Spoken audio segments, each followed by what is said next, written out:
विलायत न्यूज़ में आपका स्वागत है। देश विदेश, मिडिल ईस्ट और इस्लामी देशों की अहम खबरों के लिए आप देख रहे हैं हमारा खास प्रोग्राम वर्ल्ड बुलेटिन। बुलेटिन की शुरुआत में बात करेंगे रमज़ान के दूसरे जुमे के मौके पर मस्जिद अक्सा में उमड़े जनसैलाब और ज़ायोनी सेना के हाथों मारे गए फ़िलिस्तीनी जवान। मस्जिद अक्सा लहूलुहान 2,50,000 लोगों ने अदा की नमाज जुमा, एक फ़िलिस्तीनी जवान शहीद। ज़ायोनी उन्मादियों के बीच घिरी एक खातून को बचाते हुए फ़िलिस्तीन का एक और जवान सुबह सवेरे ज़ायोनी सेना की गोलियों से छलनी हो गया।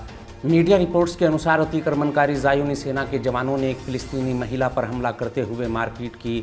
वहीं दरिंदों के बीच घिरी खातून को बचाने के लिए आगे बढ़े जवान को ज़ायोनी सेना ने गोलियों से छलनी कर दिया। ज़ायोनी मीडिया ने खबर देते हुए कहा कि शनिवार सुबह से ही मस्जिद अक्सा के एंट्री गेट के नज़दीक बाबुस सिलसिला के पास झड़पें हो रही हैं।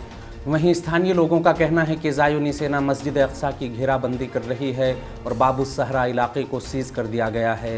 इसी घेराबंदी के थोड़ी देर बाद अरब मीडिया ने ज़ायोनी सेना के हाथों एक फ़िलिस्तीनी जवान की शहादत की खबर दी।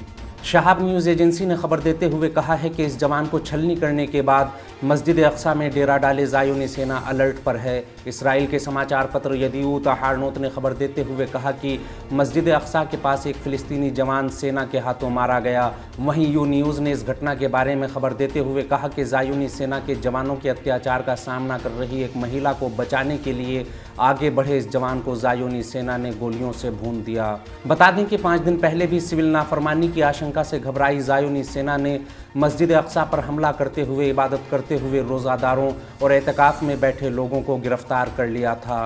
गौरतलब है कि फ़ौजी ताकत के दम पर अभी तक मस्जिद अक्सा पर कब्ज़ा करने में नाकाम रही ज़ायोनी सरकार ने मजहबी और कल्चरल जंग छेड़ी हुई है। इस मस्जिद में लगातार मौजूदगी ही दुश्मन की साजिशों को नाकाम करने का एकमात्र तरीक़ा है और इसीलिए फ़िलिस्तीनी रहनुमाओं ने बड़ी तादाद में लोगों को मस्जिद अक्सा में एतिकाफ़ की दावत दी है ताकि मस्जिद अक्सा और कुद्स शहर में मौजूद इस्लामिक सेंटर्स के यहूदीकरण की ज़ायोनी साजिशों को नाकाम किया जा सके। फ़िलिस्तीनी जनता ने ज़ायोनी अरमानों पर पानी फेरते हुए कल नमाज जुमा में भी भारी तादाद में हिस्सा लिया। ज़ायोनी सेना की नाकाबंदी और कड़ी पाबंदियों के बाद भी कल नमाज जुमा में कम से कम 2,50,000 लोगों ने हिस्सा लिया। नमाज जुमा के बाद फ़िलिस्तीनी जनता ने ज़ायोनी सत्ता के ख़िलाफ़ प्रतिरोधी दलों की हिमायत में नारे लगाए। फ़िलिस्तीनी रेजिस्टेंस में अहम किरदार निभाने वाले आंदोलन हमास ने बयान जारी करते हुए कहा कि नमाज जुमा में उमड़े इस फ़िलिस्तीनी जनसैलाब ने साफ कर दिया है कि कुद्स और मस्जिद अक्सा की पहचान में जीत हमारी होगी और दुश्मन की कोई साजिश कामयाब नहीं होगी।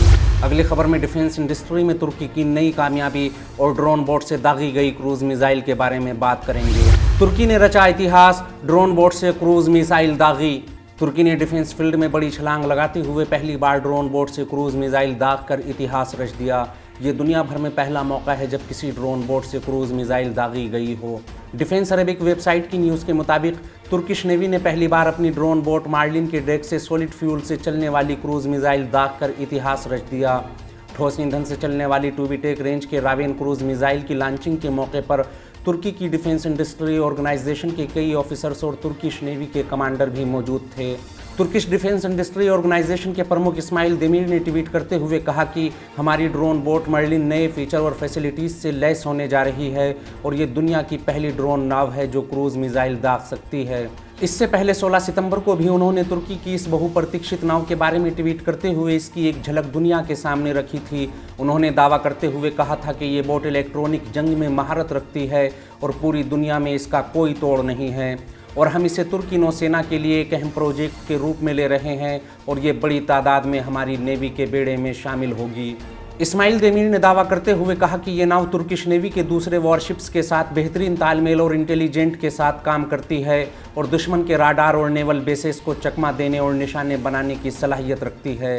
तुर्की की इस बहुचर्चित ड्रोन नाव ने अब तक 2 युद्धाभ्यास में हिस्सा लिया है। पहला 12 सितंबर को नाटो देशों के बीच हुए युद्धाभ्यास में और दूसरा पिछले साल ही 26 सितंबर को पुर्तगाल में हुए एक सैन्य अभ्यास में। हमारा आज का बुलेटिन यहीं ख़त्म होता है। देश विदेश, मिडिल ईस्ट और इस्लामी देशों की अहम खबरें जानने के लिए विलायत न्यूज़ से जुड़े रहिए।